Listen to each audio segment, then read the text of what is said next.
Hi, Ange. Oh, hold on. I got you muted on mine. Now you're good.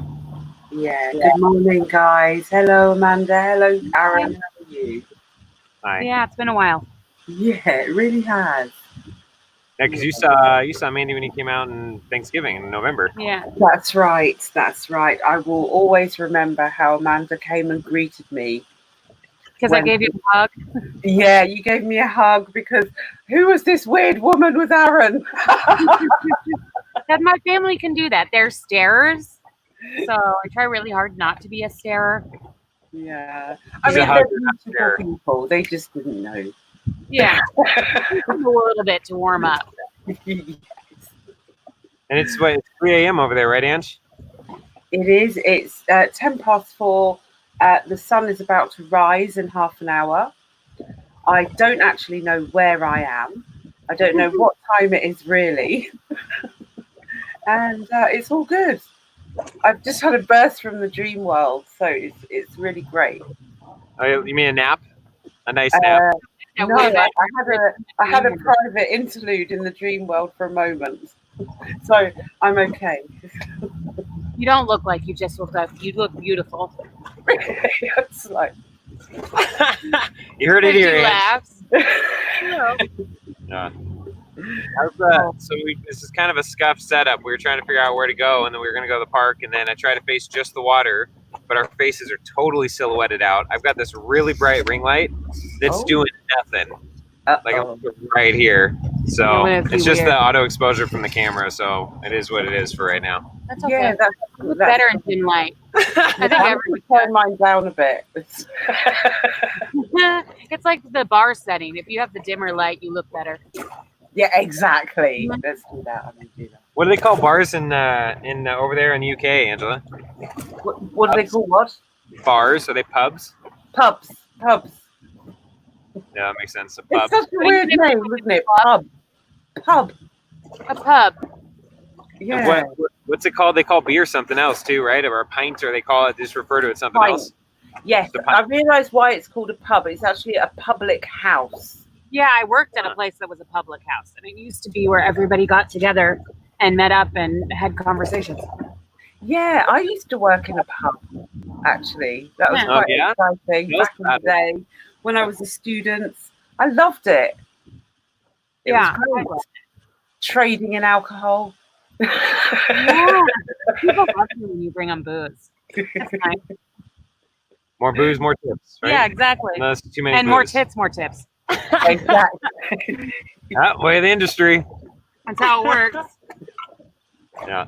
So this is everyone knows Angela Miller, I think. This is my sister, Amanda Kessler. She's one of 3. I've got 2 other sisters, but she's the one that's been with me, I don't know, well, since she was born, I guess. Yeah. So that whole 31 years? 31 years. 34 years for me, 31 for her. And then we've got a brother who's 3 years younger, too. He'll be on eventually, at some point. Yeah, that'll be a fun one. Yeah. Yeah. That would be great to see you, all 3 of you, on expanded understanding. Yeah, where you 2 argue and I sit in the middle and I'm just like... No, until Mandy can't take it anymore, and then she just then starts a whole other dialogue. Yeah, because I'm the end all. Shut up, we're talking about something else. Oh, so do you know what I thought would be beautiful? Is if we access a moment of peace. Do it. Because we're in this 13 days of torment, and we're just coming out of it, and it's been a bit of a hectic week, all week, energetically. Yeah, a little bit. And that 13 days of torment, you're referring to the Temescal or one of the Mayan calendar. Okay. Yeah, the Mayan calendar. So we're on the today. Can't speak. Today is the day of the star. So it's where you turn a terrible thing into something really beautiful. I can use some of that. Yeah, let's do that, Ange. Okay. Sorry. Terrible that it could turn into positive. Oh, I got them all ready to go. Ready. They're all ready, Aaron. Are you ready? Prepare to eject. Sounds good. Transmutation. Yeah. You did some better. So we're just taking a slow, long, endless and a half deep breath in and releasing the other half of the breath. Inhaling through the nose at a really soft rate that suits your insides, that suits your inflamed, agitated core. And you breathe into your sacral, your root, your heart, in any order your body wants to.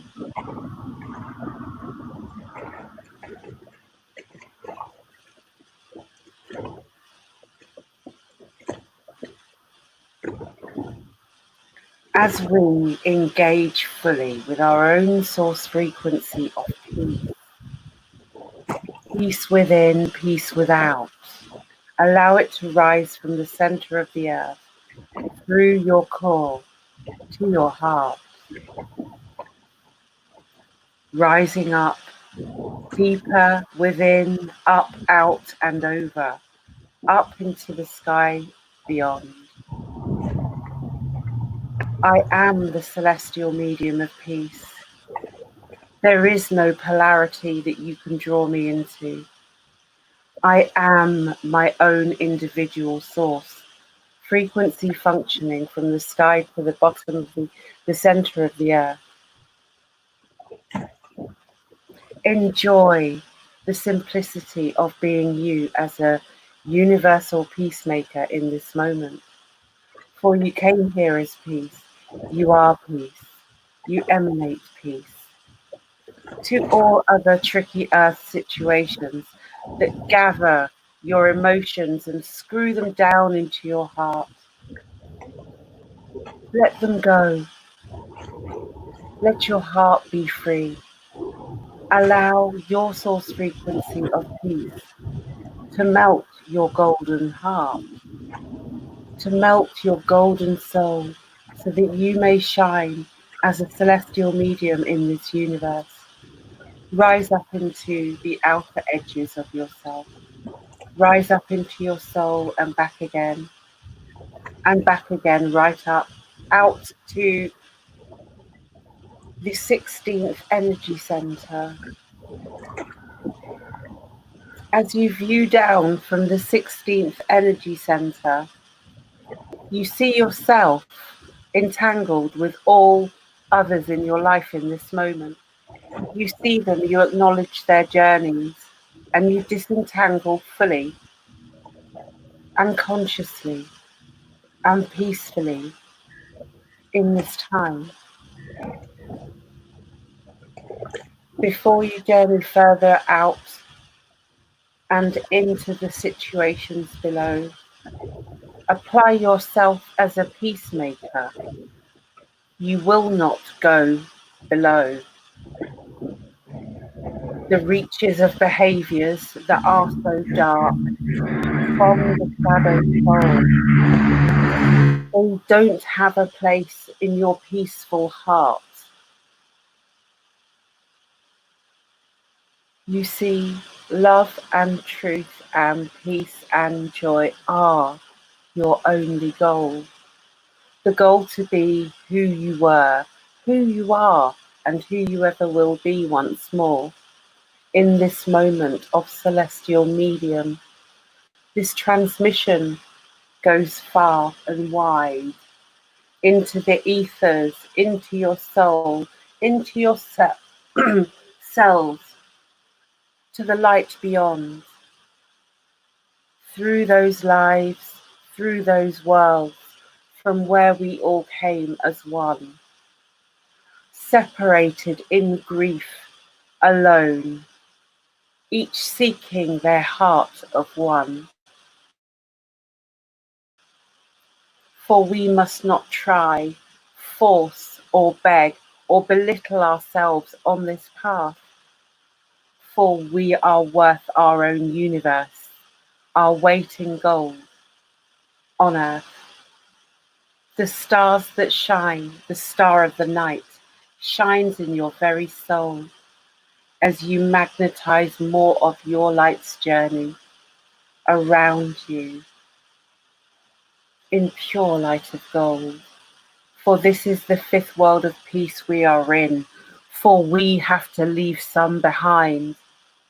Those ones who never really gave a shit about us and tried to manipulate us in our own light. For we are one and fair with Earth.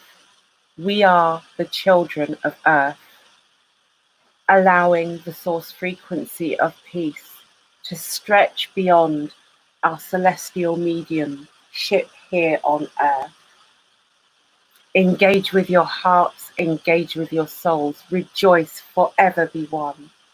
For the time is now, in this expanded moment, for these moments to be done. Those that come into our lives to hurt us again and again, raise our hands. It's over now, for sure. For I let you go with a sovereign wave, like you've never had before. I love you, I leave you, I choose my own path, for I don't need you anymore.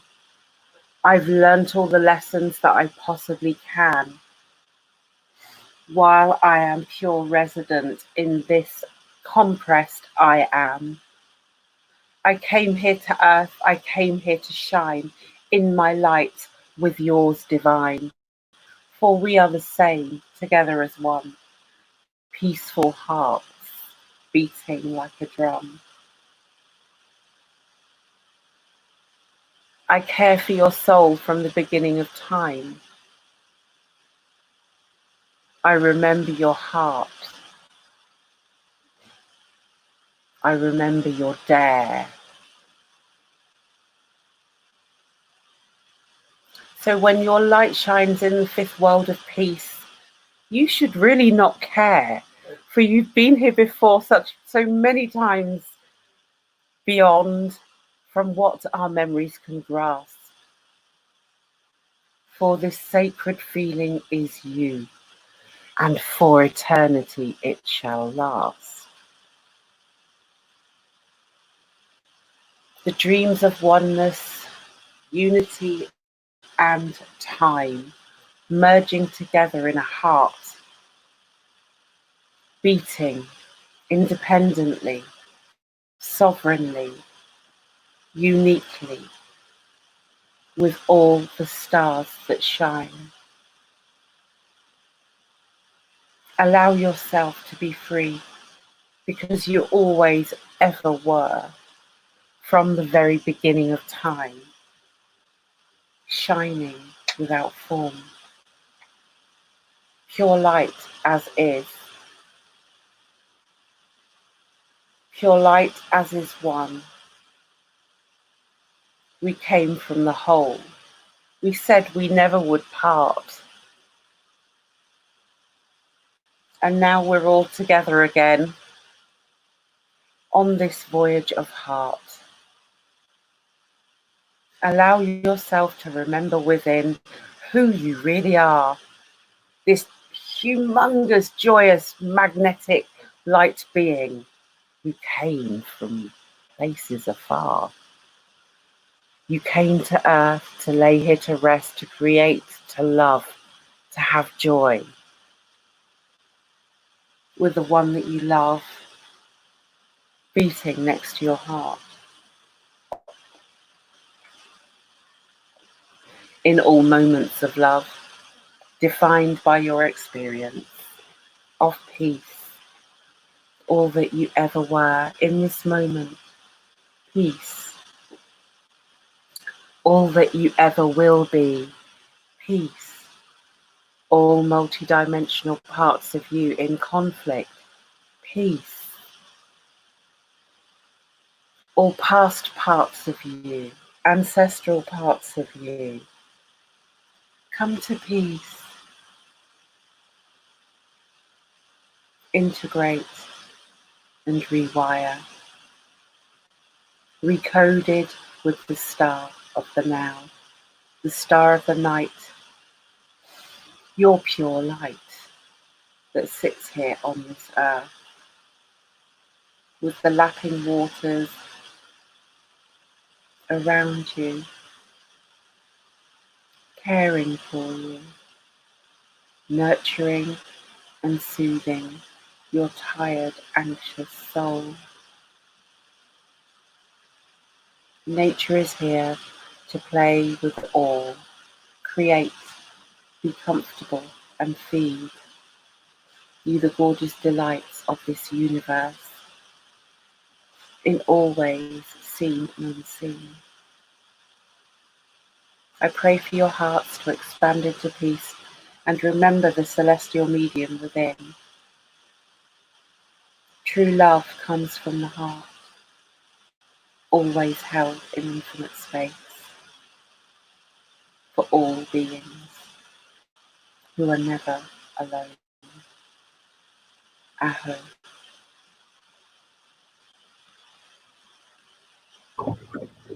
Oh, beautiful, Angela. May's trying to fall asleep. Yeah, you have one of those voices. Yeah. I've got no hope now. Yeah, that was wonderful. And we've got, let's see, also in the chat, we got Willow and Jasmine. Hi, guys. Oh, you can see them. Hello, Willow and Jasmine. Hello, love. This is May's first time seeing the chat and everything. Well, behind the scenes, really paying attention. So Yeah. So Aaron and Amanda and Angela, AAA. Yeah. AAA to the rescue. Awesome. We're gonna match. Yeah, right? Okay, Actually, there are 6 A's. That's Yeah. really powerful. yeah, AAA. We've got 6 A's. What each? Yeah, right?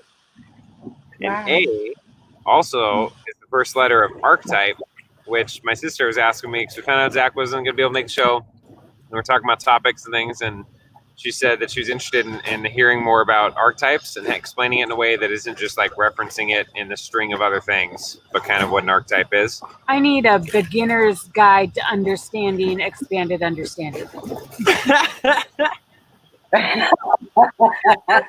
Well, you've certainly got the right brother for it. Right? Yeah, as long as I can answer questions in a way that I guess makes sense instead of just rambling off. Right. So, what is an archetype? Let's pick one. Yeah, what is an What's archetype? an archetype? Okay, let's start here. Let's start with this. So, we got on here, or I had. Where'd it go? It's another window. So, we share this screen. Oh, spider. There was a giant spider on it. Let's show that. Did you get it? Yeah, Right off. Okay. that's not good. All right. So let's show the whole thing real big here. But archetype on Wikipedia, and so I'm gonna skip down. There's a lot of details there. The etymology, I think, breaks down at least a decent overview. And the etymology says the word archetype origin or means the original pattern from which copies are made. First learned in English, blah blah blah, derives from Latin, etc., etc., etc. Compound of a beginning or origin can mean, amongst other things, a pattern, a model, a type. It thus refers to the beginning or origin of the pattern, model, or type. So it's kind of like a category of learning. Okay. So, like that, there's different. So the tarot cards can be archetypal. So you have different things like the jester, different things that represent personalities or archetypes. So like an actual overarching character structure that shows up in culture or in our own personalities at different times, or the hero archetype. Jesus is a hero or savior archetype. So it's Okay. like it's an overarching stereotype in a sense, but really I think of a Basic. character or personality or a structure. Okay. Angela, can you elaborate in a different way? I don't think so. You just cover it. Let's ask me. It makes sense. It makes sense that it's like, okay, everything comes from something, and this is your stereotypical hero or your stereotypical whatever. Yeah. And they're all stereotypical. Yeah, that's your archetype. That makes sense. Yeah. So it's like, the fool. That's a good one to look at. Yeah. Right. So the fool always had the king's ear. So in a court setting with people doing whatever they do, the fool would entertain. Actually, it's really quite a fascinating archetype to look at. So the fool would entertain. The fool would also sing and play music and tell stories. So the fool was, or the joker was always the first one to have a direct mind control program going into the king or queen. Fascinating. Right. But they always knew what was going on, and they always had the king's ear. So they bypassed all the other layers of government. So if you were a smart fool, you made it far. And isn't, I think Zach was talking about, so the fool or the jester card or that archetype, it's the lowest, but it's also the highest, right? Because you're making a fool of yourself amongst the people or amongst others. And there's different ancient texts and things to talk about. I would rather, for my sake, be out of my mind all day to the appearance of others, you know, pursuing the things that I find deep or truths or awesome or great. But for your sake, I stay in my mind to communicate things, or, you know, to bridge the gap, I guess. But really, the fool being, the least among people based on perception, making a fool of himself. But also, like I said, the one that has the king's ear. And then Frank was talking about Native American tribes. The fool in the tribe was the same thing, that they were actually required. It was expected that they would make fun of the council's decisions, that they would actually bring levity to any governmental perspective or whatever. It helps to bridge the structure with humor and levity and emotion, I guess. It does. But what you have is it being the very basis for the intelligence agencies from back in the day. Right. So a secret agent would go and I suppose make friends with a person, king type scenario, another archetype there. So it's quite interesting. Once you get into it, it's like, oh gosh, what a mess. Right? Anyway. Those are like someone that it's like, these are like your 12 archetypes, like your major archetypes. What list would you refer to, Angela? Right, I would use Wounded Healer for sure. I would use Child. That's an important one. But there are different types of Child. Martyr, that's a good one. Martyr.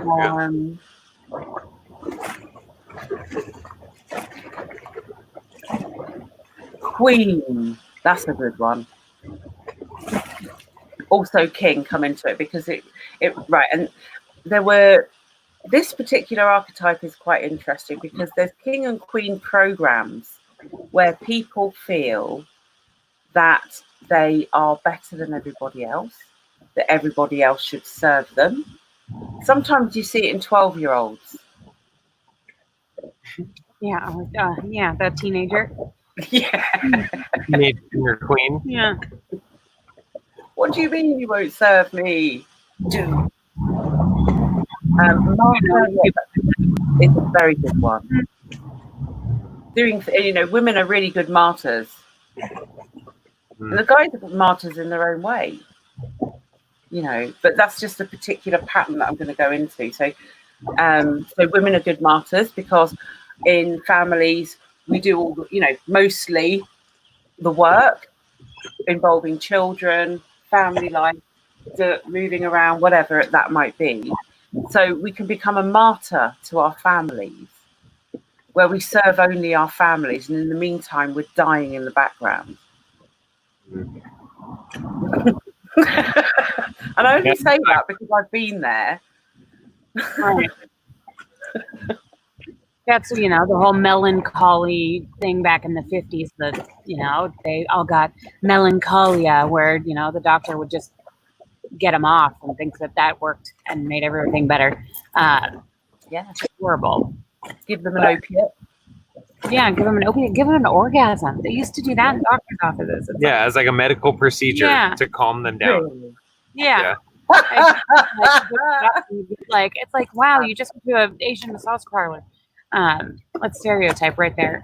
But yeah, it was prescribed, so it must have been good for you. So your husband would just send you off to the doctor to get taken care of by another man. As long as they prescribe the cigarettes for afterwards. Yeah, back in the day, they probably did. Yeah, and the opiates. You No, have a that's a Virginia complete Slim joke. after that. It's 4 a.m. and I'm joking. They prescribe Virginia Slims afterwards, Mamie said. Virginia Slim, yeah. You gotta have the Slim cigarette. Lady cigarette. Huh. Okay, so there's a bunch of different archetypes. It's just a lot of, I don't know, what do you refer to yourself as an archetype? What do I always overhear you saying? Me, you mean the Yeah. whole space Jesus thing? Yeah, what is that? A joke? Yeah, but like it But comes also- from something. Well, so like, it's really from Frank's experiences, where he in his ayahuasca experiences, different things he's encountered different beings, and one of them was he called him Space Jesus because he wasn't like traditional Jesus. He was like from space or Is whatever. that the one his I word. overheard him talking about, like smoking a joint with Jesus? Yeah, probably. Yeah, Okay. that's where that's from. Yeah. So that's a fun way to connect in culture now, and then Frank's experience is just kind of a fun. Yeah, I mean archetype, so people kind of get it, right? Yeah. But it's like it's not literal. Okay. That's an archetype. And you change archetypes throughout your life?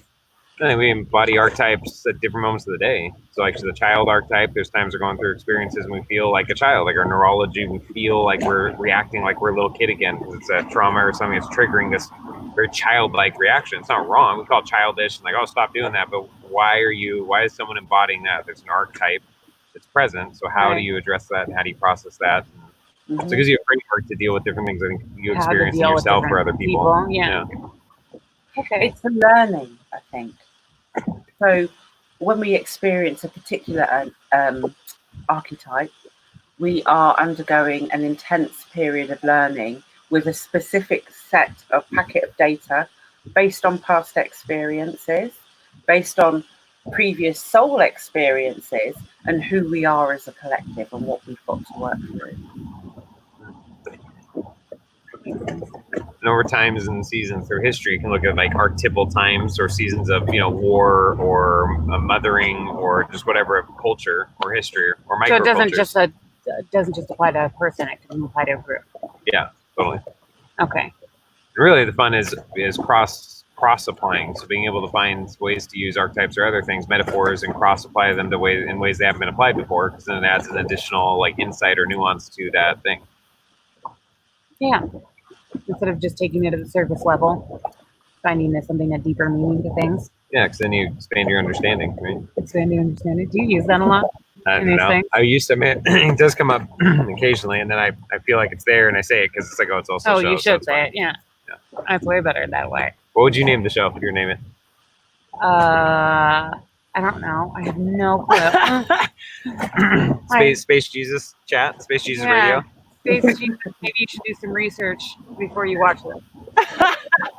I do understand. It's like, no, I can follow most of it most of the time, but sometimes it's like I get myself, and when I don't, I can't follow it, and it's like you go off on this thing that I really don't understand. Then I get in my own head, and then I'm like, oh, something pops up, and I'm like, oh, I could understand that, but I've lost like 10 minutes because I've gotten in my own head. Yeah. So that's good. The show where we rattle off so much that you're either following along or you go into your own headspace for 10 minutes and do your own thing. Yeah. And then come back. It's a common thing, actually. People do this all the time. They assimilate, process, come back into it. Because they're hearing it at the same time as they're processing it anyway. They're just taking it into a deeper level. It's really interesting, isn't it? Yeah. I'm okay with that. As long as it's like, I'm okay. Like, people don't catch me doing it. It's always like one of those, oh, what do you think, Amanda? It's like, I don't know what we're talking about. You always have on ready some kind of response when that happens. You learn that in school, right? Yeah. You have some kind of response ready when you're sleeping in class and whatever. Yeah. Well, what interests you? What topics, or even right now in general, or what's coming to mind? What interests you? I don't know. I started like researching crystals the other day because somebody gave me a crystal not that long ago. And I was like looking it up, like what it meant. And it was what the rose quartz. And it's like what is that? It's like opening up your heart. Yeah. And like being ready for love or any kind of affection or not just, that kind of thing. Yeah. So I don't know. It's just rose quartz. Yeah, I like it. And I kept it in my bra for like a good month. Good place to put it, near the heart. Near the heart. I didn't even know that at the time. It was just one of those weird synchronicities. Yeah, exactly. So I don't know how much. I mean, there's got to be, like, I don't know how much would believe in one thing, but there's got to be this amazing. People talk about Machu Picchu and they go up there and they've done the 12-day hike to get there, and all of a sudden they have all of this energy, right? And there's so many crystals inside Machu Picchu that are supposed to bring energy. So you can't just say that's bullshit and like say it's nothing.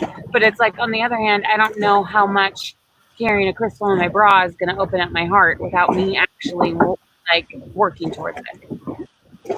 Good dynamic. So it's That's because you need one like that. Holy giant selenite tower. You know what that reminds me of? What's it called? The Never-Ending Story. Oh yeah. Did I tell you my theory on that? No, tell me. Mandy's No. got a theory on the Never-Ending Story. This is my sister. She's a genius. I don't know what the This theory is is. not but a very listen, genius listen, theory. this is gonna be great. When I first watched The Never-Ending Story when I was 27. So 27, never had a What? child. Yeah. Never had Wow. a childhood experience with it. I have no nostalgia for that film whatsoever. So really didn't get into the story. All I see is this big phallic white fuzzy object. So it's a giant penis. Like and- Angela's Tower? Yeah, exactly. And then it goes to like this white tower that looks like a vagina. I'm like, so this whole hour and a half film was a giant hairy penis traveling to a vagina that explodes in the end. It's Now like, she's getting it. oh my God, this is not a child's film. I just was blown away. Did not like, it's like, okay, the horse dies and that's sad, but I didn't really care about the story. I just was so blown away that this child's movie is really just a penis entering a vagina. See, I told you, she's a You know genius. what? Amanda Kessler, you saved me from watching that film. Yeah, it's a waste. Like, No, I've no, never no. seen it. What I was a bit disturbed by it. I never knew why, and now I know why. Why? Yeah. Not great. If you watched it when you were like 10, I get it. Like, I watched some of the old films that I watched when I was a kid, and I'm like, oh, and it's like sweet, and I have those memories with it. I had no memories with it, and it was just pornographic. Okay, come on. All right, I get it. That's a perspective. It's a true You one, watched right? it as a child, though. I know. I've seen it since. You're totally right. That's the, Yeah. if you want to call it the esoteric, meaning the hidden or concealed, not necessarily like someone's hiding it, but they're the additional No, layers right. that aren't readily apparent. But the readily apparent layers are the doggin, Falco, that he got to ride through the air, which is awesome. And it's like, it was a dragon, but made of like, it had dog ears and hair. Oh, yeah, the white thing, don't you? Yeah. Yeah, awesome, right? And then they encounter the nothing. I didn't like his face, though. Yeah. They're so bad. Sure. So check this out. They go into is it Fantasia? Is that what we called it? I don't Not know. Fantasia. They go into whatever the realm they go into in the book and whatever. But part of what's happening in that book or in that reality, that universe, is the nothing is eating and consuming everything. The nothing. It's this black darkness that has like, it's just, they make it really intense. Ooh, But it's a really cool aspect. that's a real void story, isn't it? Really, it's pretty cool. Yeah. I guess if you saw it as a kid, you have more emotional attachment. You saw it as 27, it's all sexual, I guess. So I don't know. I couldn't get involved. I didn't care about the child. I didn't care about his journey. And I just thought it was just all of a sudden when you see this place that they're going to, and it looks so much like a vagina. Like so much. It was just like, are Okay. you kidding All right, let's me? turn this into movie review time. What other movies do you have really interesting thoughts on? I don't know. What's one of your favorite movies? Requiem for a Dream. Why? Because it gives you the experience that you would have. So it's like, starts out with these people that are casually using drugs, right? And it's 4 different stories of each of them getting addicted to the drugs and how they deal with it. And one of them's his mother, who was taking diet pills, so she gets addicted to amphetamines and ends up getting shock therapy. Spoiler.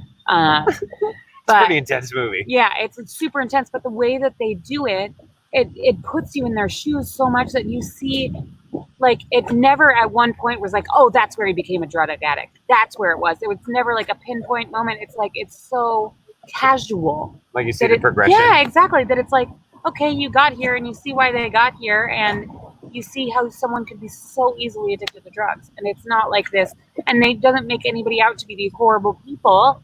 It makes it out to be the people you would know. Anybody. It's your mother. I mean, your mother who wants to lose some weight because, she got invited on a TV show, and it's like ends up in a mental institution. It's crazy.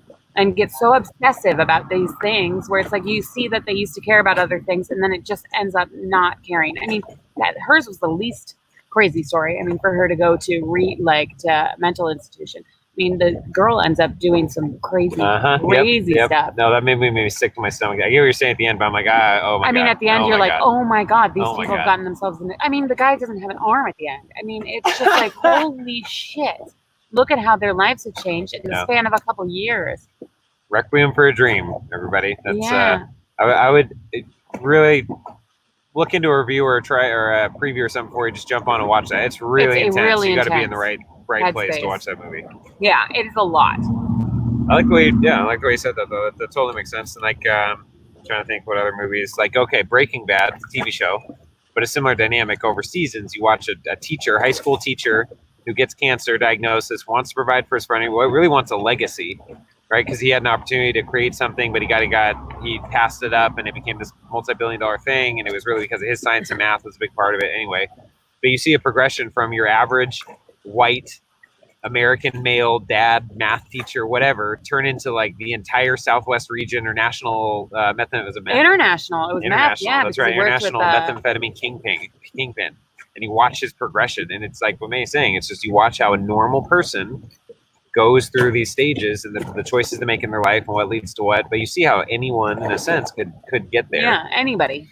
Oh, and then see the other two movies suggested here, a couple of them. Interstellar. Oh, I like that, but I still don't have a complete comprehension of Interstellar. Like, it's really good, and I like the way that they talk about time and everything, but I don't think I completely understand it. Who is in that? What was that about again? That one's Matthew McConaughey, and he goes off. Oh, yeah. The world's dying, and all they can grow is like corn at this point. Yeah. Yeah, and he they goes go through off the wormhole around Jupiter or something, or by Jupiter. Yeah, Saturn, Jupiter, one or the other, and trying to go find these worlds that they can live on. So one of the worlds is like all covered in water, and they end up with these huge waves, and people die. And time in that world too. Time on the world was passing because of how close it was to the black hole. Yeah. Time on the planet was passing like way past. So an hour on the planet when they were down there just for an hour. They came back. 20 years had passed. So the dude was up in the ship by himself for 20 years. Yeah, they were down there waiting for an hour. on them. And they were a little bit late, so he waited a couple more years. He waited a couple more years just to give more time to come back. Yeah, it's just like, and the way that they did that, and the way that in the end, like how the watch that he had left ends up him communicating to his daughter, and it was something that was happening while he was still on the planet. Well, not that planet. He went into the black hole. No, right. But when he was still on Earth, before he left, the watch was freaking out and doing stuff while he was still there. Or there was stuff in the bookcase. It was like the ghost. Yeah. And it was really him through the black hole in this time travel loop thing. I think it was like a fourth or fifth dimensional hyper. Yeah, it was fifth dimension. Yeah. They live in 5 dimensions here. It's a pretty cool movie. Did you see that one, Ange? I'm the worst person to ask to see if I've seen a film. I stopped watching films, and everywhere. Have you seen this? Have you seen that? And I'm made to feel like a less of a person because I don't do media. I feel like that too. There's certain ones that it's like, it's a gangster movie that everybody. Godfather. I've never seen any of the Godfather films. It's like no, I haven't. Unless they make me think or like make me really feel something. I'm not. That's what cartoons are for. Yeah. There was actually a childhood cartoon, and I would recommend that everybody, because the music's so cool. Right? What is it? It's called Ulysses 31. Okay. Right, and it's a cartoon based on Homer's Odyssey, and it was the first cartoon that I showed to my children. This is where I've gone wrong in life. And the first part, it was about Cyclops had stolen the children's energy, so they had to go and get it back. Cool. So my poor children. No wonder. No wonder they know how to go get their energy back. Good for you. Yeah, they know. Yeah, but they'll just reject every belief system that they've ever been. Even the one from Mom. Shoot, you did it too much. Just that bit too much. What you think in a bunch of really good films. Yeah, there's a bunch of. So we got TV shows. Okay, so Patty's here. Hi, Patty. She said Requiem for a Dream. MK Ultra? Dig that movie. MK. I'm trying. Is it Chris? trying to remember what the other name is. Chris. Yeah, and I'd ask you this on the spot just in case Nah. you get it wrong. It's all good. Yeah, but like It's been a while since he I've been has- there. Fear and Loathing in Las Vegas. You seen that one? Yeah, and it's one of my favorite films. I still and haven't seen it yet. It's so good, and he does like I hate that I don't remember this. The author's name is the main star. Well, I think so. My understanding of the premise of Fear and Loathing in Las Vegas, or at least part of it. So Johnny Depp, who plays the main character in that, it's about LSD and about Albert Hoffman, I believe, and so he actually went. And all that stuff. Yeah, and he went to go live with Albert Hoffman, I think, for several weeks to like really study It's him not as a Albert person. Hoffman. It's Albert Hoffman? Who No, is it? it's not. It's another author. God, I'm gonna look it She'll up. look it up.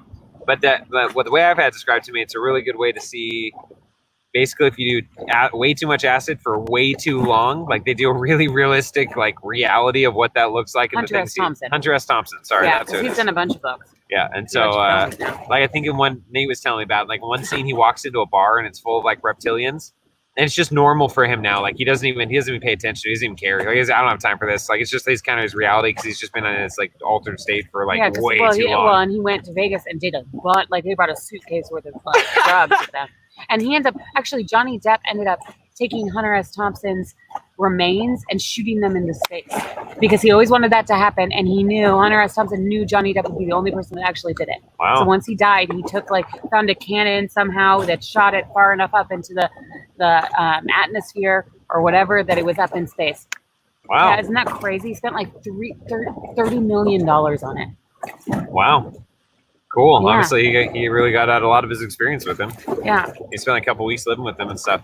Let's see. So we got other shows, Angela, that you may or may not know. It's funny. So we got other shows on here. People are listening that we may or may not know. And also, I've seen all those, and they're really good. And also, Rocio's in here. Hi, Rocio. Good What's to see pretty you. deep for a cartoon? Ulysses. Yeah. The anime that they're talking about. Silent voice. Oh, so I said Rocio's in here. Said hi to Rocio. She's in the chat. Oh, hola.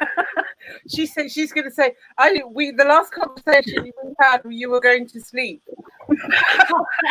Yeah, she was. I'm pretty sure I saw that. Too. It should just be from Angela's bedroom. Let's see. So Jasmine says, I watched a good anime one the other day called A Silent Voice. This kid who bullied a girl that was deaf grew up and ended up all alone, and he goes through the journey of self-love. Awesome. I love that. I do love the anime films. No, and they do. Yeah, Hayao Miyazaki does amazing films. I actually have a tattoo of some of the characters from one of his films. And they're all like, he's super feminist. Like most of his main characters are women, and they go through these journeys of, there's certain ones where they're not listening to her because she's a girl, or, whatever journeys that they go through. And he's super into nature. So most of them have to do with nature. This anime? Not that one, but Hayao Miyazaki's animes. But Hayao Miyazaki. He does Studio Ghibli with his studio. Oh, yeah. My children love Studio Ghibli. Yeah. Howl's So Moving Castle. Yeah. Howl's Moving Castle is one of my favorite films. Yeah. Like, so Yeah. good.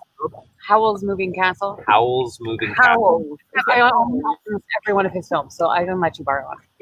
She's into some really cool stuff. She's given me books over the years, and we've discussed them, and I have a lot of books I haven't Like read. Pump 6.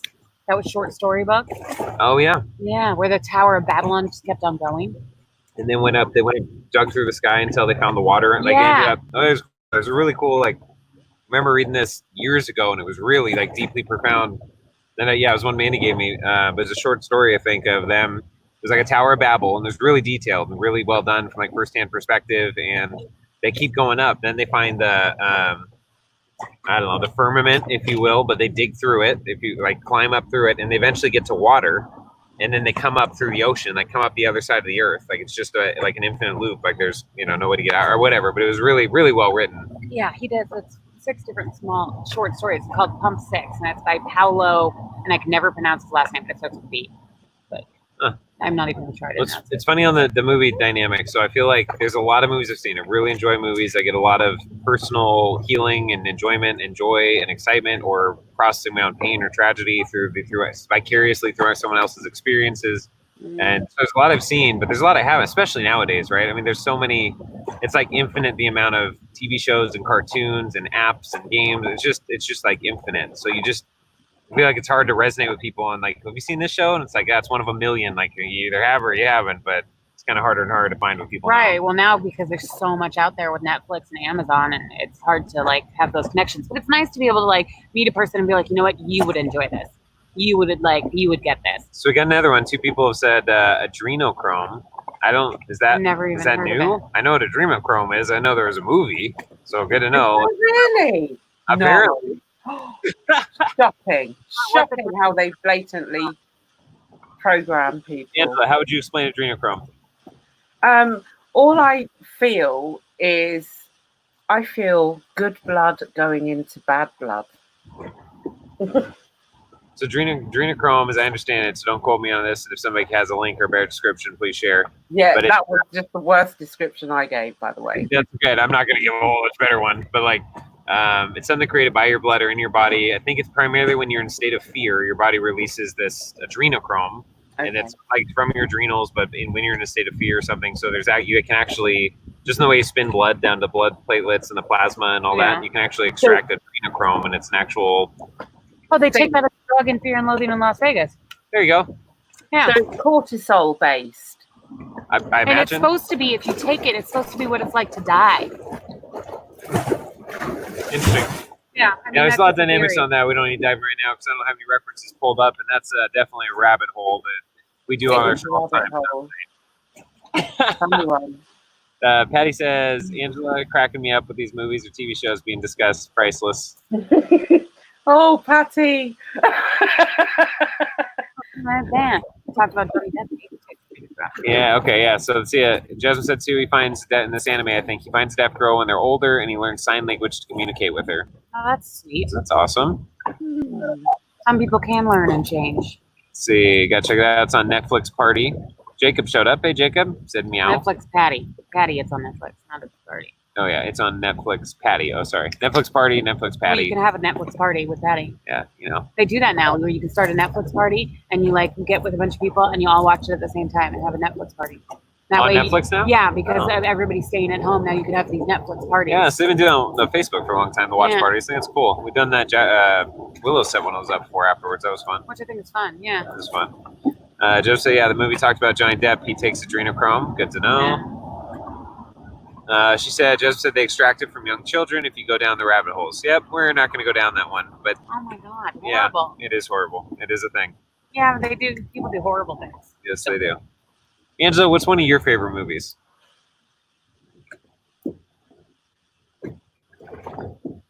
I've got to say, I do like Marvel. Yeah? It is purely because of Robert Downey Jr. Mhm. You know, I get the technical. I get the vibe of this whole Marvel super character thing. The engineering aspect fascinates me, and I'm sure I've done that before. So I'm like, oh, look at that! Oh God, that's really good technology. I really like that. You know, I'm so easy, just wave technology and a gorgeous Robert Downey Jr. in front of me. Right? It makes everything a little bit better. Sick. So that was a really good film. Winter Soldier, I really like that one. That was good because that represented to me the battle of duality, right? So it was this this eternal friendship that these two guys had. One light, one just went off path, but then eventually came back. And I really liked that. It represented a whole kind of series of time for me. An archetype of redemption. Yeah, and coming back to forgiveness and actually, you know, oh, I wish I'd never done that. I'm not going to punish myself. I was the Winter Soldier, and now I'm not a Winter Soldier. I'm just Winter. I should watch that. I should make a list. We'll have to do like a movie.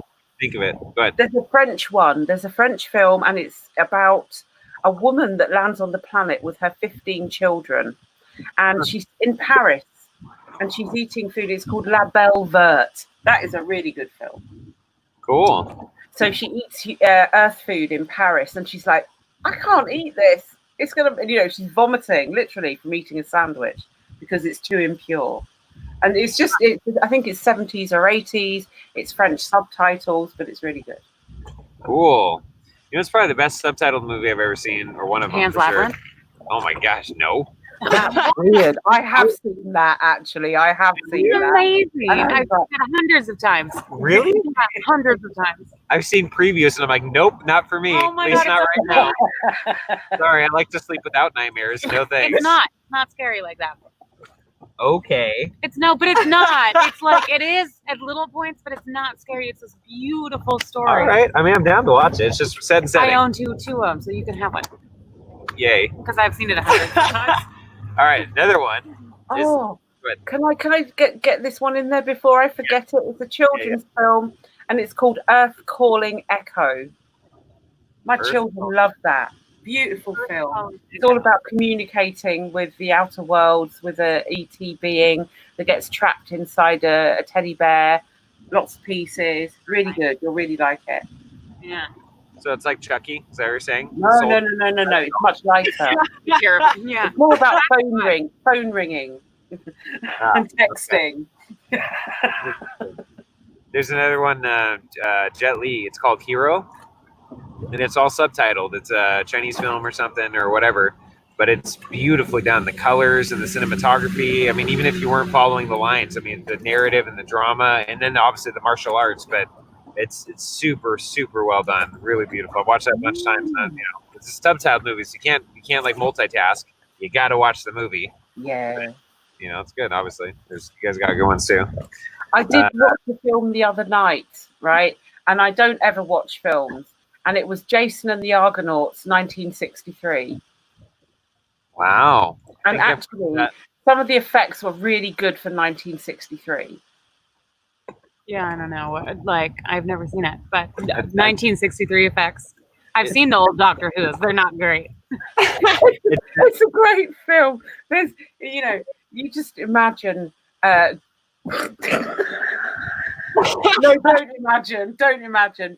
Just see the film. There's that one reminds me of what is it, the Ten Commandments? I think like Charleston Heston, same era. Same kind of thing. Yeah. See, Jasmine said, "I like the Doctor Strange movies." I've really never seen. I watched a couple of the Marvel films, but I haven't seen most of them. Really? Yeah, because I just feel like the superhero thing bothers me, and it's probably because Superman. I just don't like Superman. Because the new Superman? No, I just like it's Superman in general. It's like, come on, you can't be that perfect. And you know what? And the bullshit thing is when they came up with Superman, the guy that was writing the cartoon wanted to take a vacation. And they didn't know what to do while he was gone. So they came up with kryptonite. They hadn't even thought about a weakness until he wanted to take a vacation. They're like, oh, kryptonite, we got to make him sick so that they didn't replace the cartoon for a couple of weeks so the guy could take a damn vacation. Like, you thought of this person that was so perfect that he had no weaknesses, and I just find that bullshit. That's what bothers me. Superheroes now, I'm sure, much better. But it just bothered me. I think that was the first, superhero thing that I saw, and it was like, nobody's that perfect. Come on. That's a reasonable discretion for the show. Go with that. Yeah. Yeah. Because nobody's perfect, man. Is this the first Superman you're talking about? Yeah. Yeah. Character in general, I think, too. Yeah. He's too perfect. It's gross. Jasmine said, I agree with you on the Labyrinth movie. LOL. Yep. See? Set and setting. Like, I'm a pretty open person. I'm super open. Well, I think Pan's Labyrinth. Yeah. But Labyrinth, speaking of Labyrinth, the 80s movie with David Bowie. Yeah, that's amazing. That's pretty cool. We watched that a lot as kids. We did watch that a lot. I've watched it since, and I'm like, holy shit! Like, all these creepy dolls stealing the child out of bed, and all this stuff. Like, oh my god! How was I not terrified as a kid of this? Like, oh, this is cool. Actually, I used to have a reoccurring nightmare that in the labyrinth, when she first gets in the labyrinth and there's that long hallway and she can't find the entrance. I used to have this reoccurring nightmare that I was running down that hallway with the two M&M guys from this scary monster. Yeah, I mean, and it was like reoccurring nightmare for years and years and years. And I'm just running down the hallway with the two M&M guys from this scary mother. Were they chasing you? Were they? This guy was the M&M guys were on my side. Right. They were running with me. M&M warriors. Yeah, and Warriors plus food. What's that? Warriors plus food. Yeah, exactly. Just in case. We don't need warriors anymore. At least you can eat. Yeah, you only need one warrior, really. Yeah. I would eat the regular M&M, leave the peanut guy. Could you send him round to me? Yeah.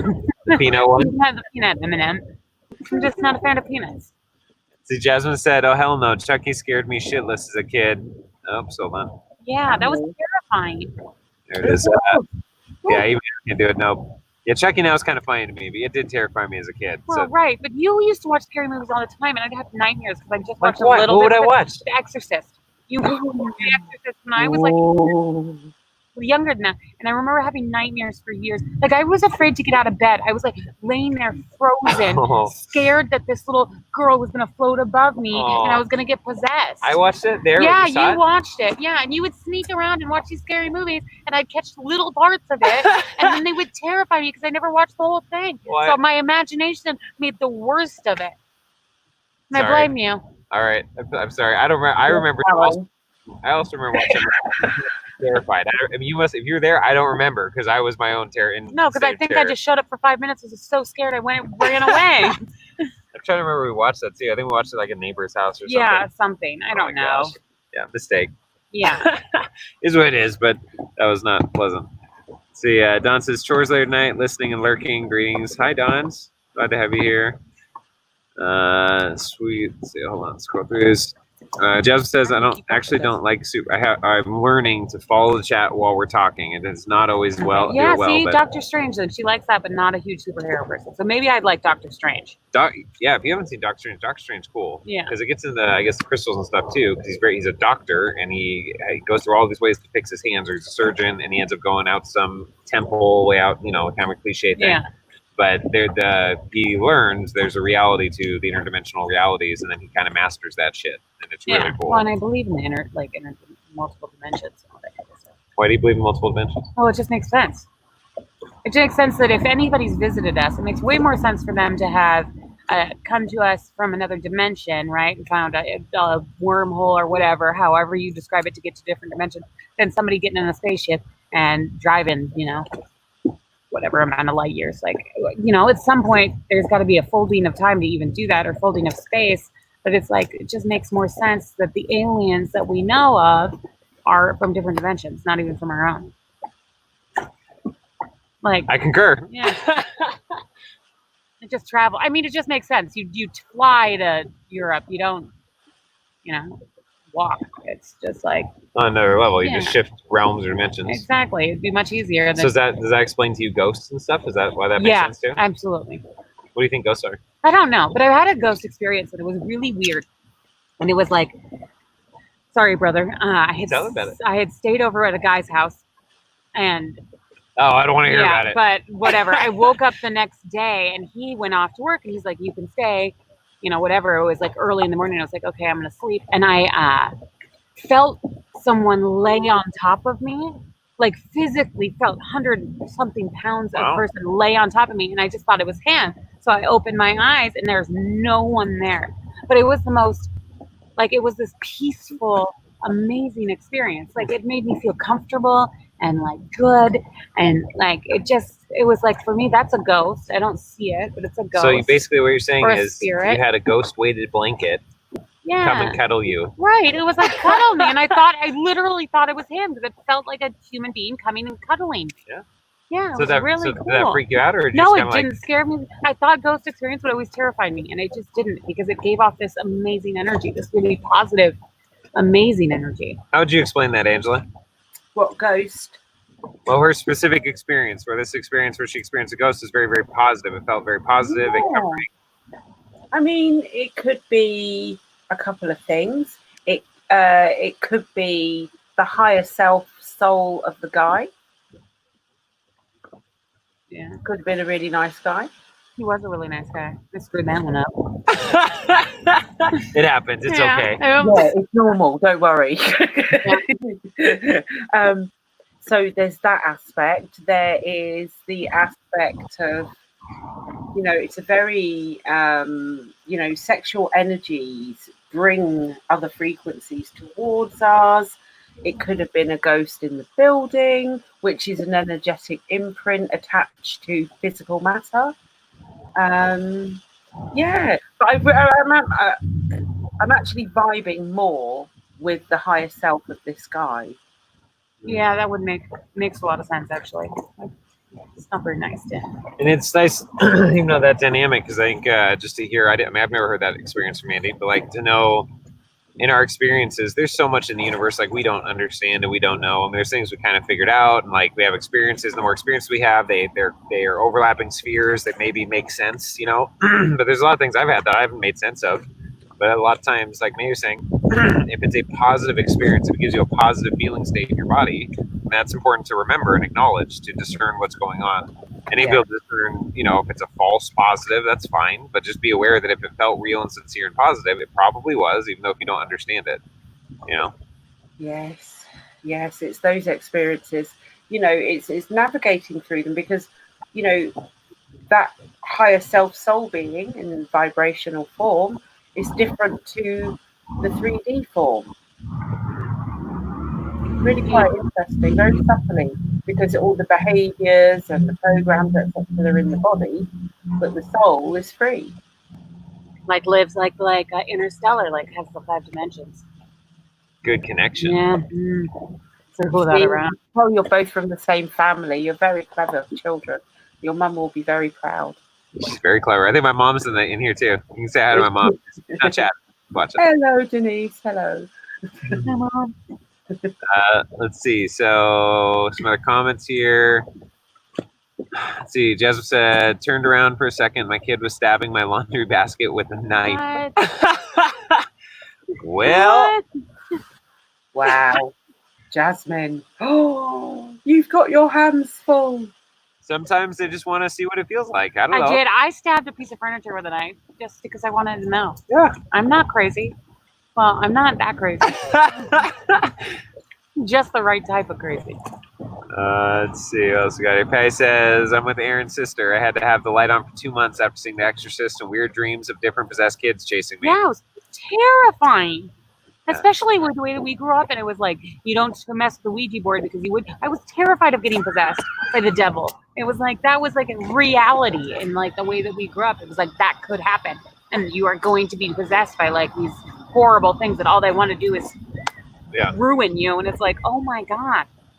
Well, so it wasn't like a scary, like, oh my God, this, you know, anything that other people would look at as like the experience that couldn't happen. For me, it was like, oh my God, that's reality.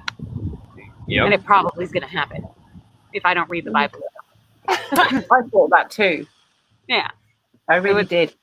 You know, and it just made me question, though, in the back of my mind, why don't the priests seem to be able to get it together?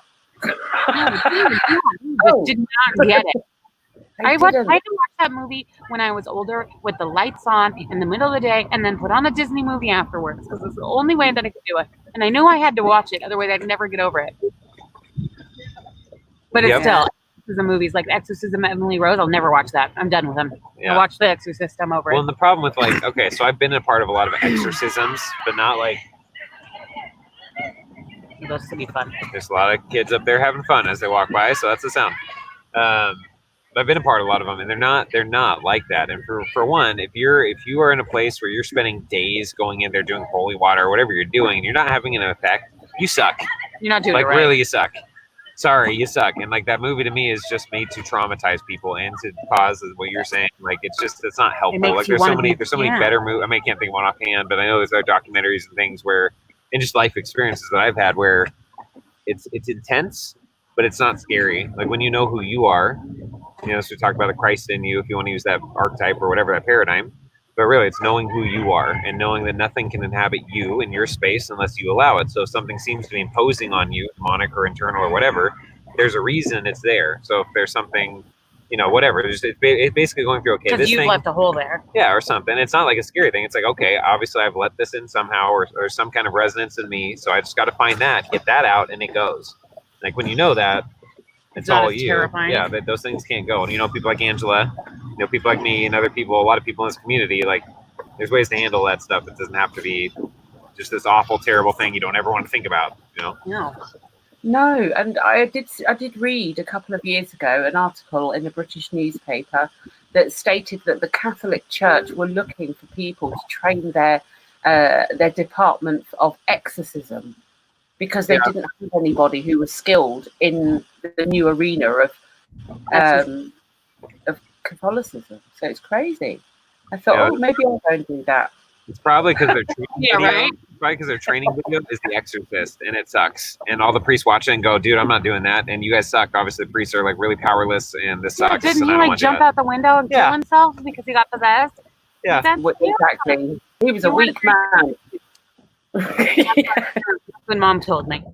If What? you got possessed, you weren't a very good Christian. Yeah, that's the thing. It's like that's the thing. What we're communicating, like That's you, true. right?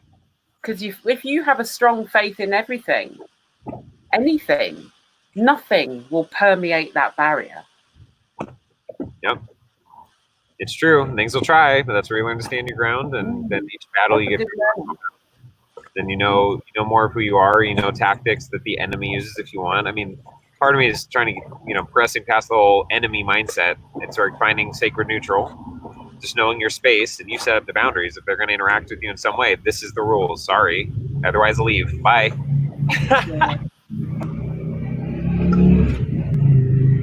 There we go. Motorcycles. Yeah, Yeah. that's You're kinda- gonna get a motorcycle, right? No, absolutely not. No. No. Know your thing? No, I need 3 wheels. I just don't think I have the balance. A tricycle. For it. Yeah. All right. I want an May's getting a adult tricycle. I could get a quad. Those are less. Yeah, whatever. Get a street worthy or Yeah, what's it called? I Street wouldn't legal mind. quad. Or I wouldn't mind a scooter. Like I like those. You sit on them, they're Moped? much cuter. Yeah, moped. Yeah. Yeah. Yeah. And I could wear a little sundress and it like goes off. It'd be That cuter. sounds really It's- Yeah, cute. it's Yeah. way cuter than a motorcycle. Yeah. Yeah. It's like you can't drive that during the summer, layers of leather, and you're not cute. You got to take off a helmet afterwards, and your hair is look. It's true. I got to worry Yeah. about that now. Yeah. Uh-oh. Maybe I can't. No, I'll have to get a motorcycle that's made for man buns or something. I don't know. Yeah. Maybe you could do your hair. I know how to do that. I could do cornrows or dreadlocks. Maybe Yeah. Maybe Space Jesus Dreads is coming. I don't know. Yeah. We had Wow. our president in high school, the president of my class or whatever, whenever he ended up seeing him years later in Nicaragua, and he had dreads down to his butt, and he looked like Jesus. It was like the beard, and he was super skinny, and like I saw him walking out of Lake Nicaragua, which is incredibly like it's so shallow for so long, so he looked like he was walking on water. It was like, oh my God, it's Jesus. Cool. The Jesus Nicaraguan Christ. Jesus. Yeah, Nicaraguan. Nicaraguan. I mean, he's How a long were white you in guy. Nicaragua for? 2 weeks. Yeah. And that was full immersion, right? Like you're speaking Spanish and everything down there? I was trying to speak Spanish. Apparently, my Spanish comes off really sexual, so it's like, like my accent is like I'm asking people for a lighter, but I just say fire. But the way that I was saying it, it was like Fire. it was the Can I have a guy I was lighter? with. He's like everything you're saying it just sounds so sexual, Amanda. You need to stop talking to these guys, asking them for lighters. Like, it was embarrassing. And somebody had told me to say excuse me a certain way, but they told me what it was. The translation was spit on me. So thought I was saying excuse me, but I was telling people spit on me. Spit on me. I'm like, this is And then in horrible. like a sexual way. Yeah. And then it's like I'd say that bad. And then it was like caliente. When you talk about yourself, it's actually talking about you're horny, not you're hot. Oh, Because you talk about objects as caliente, that's hot. not people. But not when you're talking about people. So that soy means caliente horny. means I'm horny. Yeah. All right. So Good to know. don't. So and it's super hot in Nicaragua. So caliente. I'm like sitting there telling people I'm horny and it's spit on me. No caliente, no caliente. Oh, exactly. It's horrible. My Spanish is not great. You're like, wow, this white girl's into some freaky things. Yeah. She's horny and she wants me to spit on her. Yeah.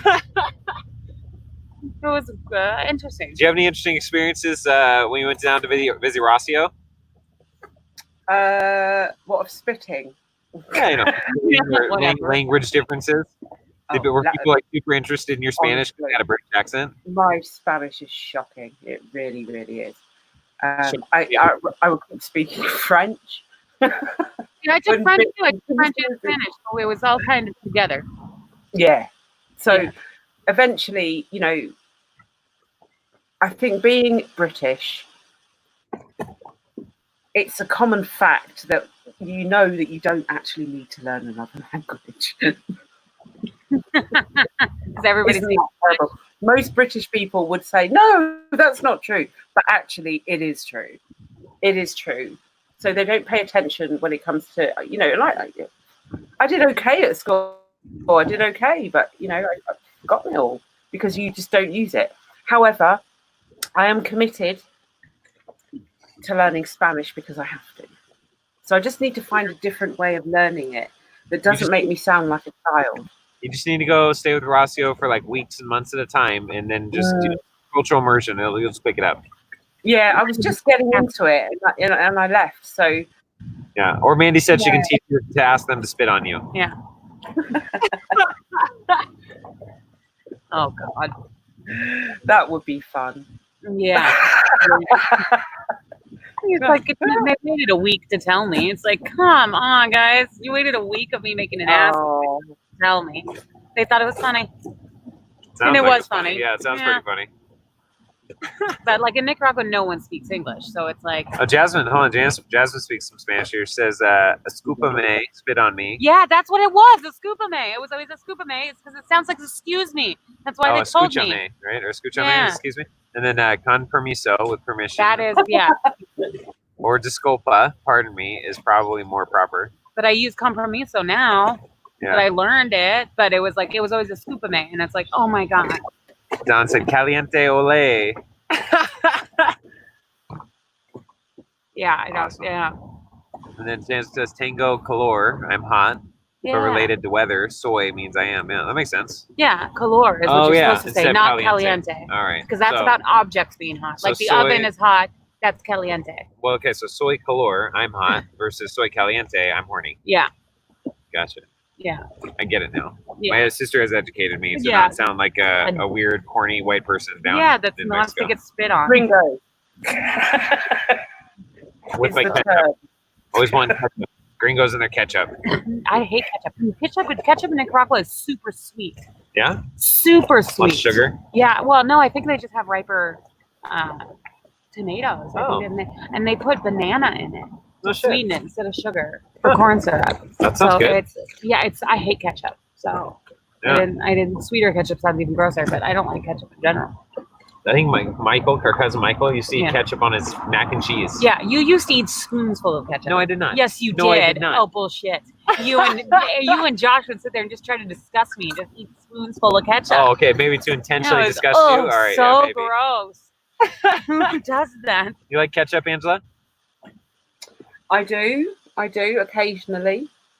I like to mix it with mayo, with black peppercorns. What's the other one? Peppercorn? Black peppercorns in it. Oh yeah, that sounds good. Yeah, that sounds good. I don't know. You know what Angela's favorite American restaurant is? What? Dunkin' Donuts. Oh yeah. 100%. Especially when we were in the East Coast. They do it like Starbucks in the East Coast. Dunkin' Donuts. Yeah, it's everywhere. They made these. They had Beyond Meat like sausage patties, and they folded them up in a tortilla with cheese, sausage, and a patty. So I had that most mornings. Right, Angie had her coffee. And that's what we ate pretty much most mornings of our entire trip. Well, that's Starbucks was my go-to breakfast spot for a long time. Now Starbucks has got this veggie Beyond Meat, veggie patty, sausage sandwich, egg and cheese, and Beyond Veggie. It's way better. That this morning. Yeah, super good. Wow. Well, I'm on a cleanse at the moment, so I haven't had any coffee. Wow. My third week without coffee. Good for you, Ange. That's a big sacrifice. Yeah. Cheese and sugar. Wow. Yeah, I got to do one of those. It's massive. You know, I never thought it was possible because when I think back to Seattle and the standard size of a coffee, right, that's my complete liquid intake for the day. You know, and having a few of those a day. Whoa. I used to work at a coffee shop. I'd have like 12 shots of espresso a day, easy. But now I don't drink it. Willa said, "Have you ever tried Tim Hortons?" It's a Canadian version. Oh yeah, because Willa's in Canada. That makes sense. Yeah, so Tim Hortons is like Canadian Starbucks or Canadian Dunkin' Donuts. Shit, as a Canadian, I'm required to ask that question. Yeah. Tell me you're sorry after I haven't had it. Then Jasmine said also, she elaborates here, soy color is not proper pronunciation, though if you want to sound like you know what you were saying, LOL, tango color is the right term. But is color just not pronounced right? Or is it color? Okay, it's color, correct? Color? Or am I saying it right? Is it calor? No, come on, it's color, right? I'm pretty sure it's color. Yeah. It's like a little bit of Spanish. Tango can mean I am or I have, depending on how you use it. Makes sense. Let's see, she said, Don said, I put caliente ole to Aaron's comment, but I bet you know how to write it in Spanish, Jasmine. Yeah. I don't know, it pronounced right. enunciates correctly. Yeah. It's half the battle. I don't have spelling in Spanish. Come on. I mean, speaking in Spanish is hard enough. Writing it. All right, Ange. I know it's 4:30 over there, and yeah. So So good night. good morning. Our sun's coming Looks up. like day out there. The sun we just waved goodbye to will be coming up here just very shortly. Yeah. Yeah. Jazz All is right. saying Calor. Calor. Yeah. Cool.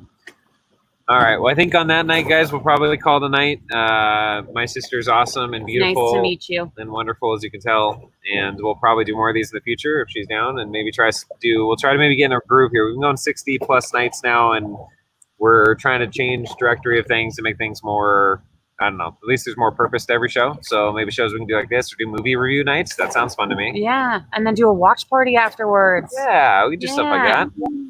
So we'll keep that stuff in Vortex. And also, just we have mentioned a while in the description down below, we have several different, we're supporting the Shipibo people, one of the original indigenous tribes in South America. And so there's Patreon and GoFundMe for them. So we want to keep that in everyone's awareness. They're $4.50 a day, feeds a family for a month. $4.50 feeds a village for a month. So any little bit that you can help with, I mean, $4.50, we're feeding an entire family down there. They're very affected by the COVID stuff and the traveling things. And so we are supporting them. And there's a whole bunch of other links and things in below. And yeah, and Angela, love you very, very much. Thanks for coming on short notice and such late night. Yeah, Meditation. virtual hug. Yeah, virtual Yeah. hug. Mwah, mwah, mwah, mwah, mwah. Right. Oh, I just want to get. How do I get close? Yeah. And All all right. the lovely people in the chat room, I love you all. Willow, Dawn. I don't even know you, Dawn. I just said your name. But I Yeah. love you anyway. Jasmine. Hello, Jasmine. And Rossio, if you're there. Yeah. All right, guys. Have a wonderful night. We will see you again. Same bat time, same bat channel tomorrow night. There'll be somebody on the show. Probably me, probably Zach, probably somebody else. Who knows? It'll happen. There we go. So, love you guys very, very much. Mwah. Have a wonderful night. Take care. Bye.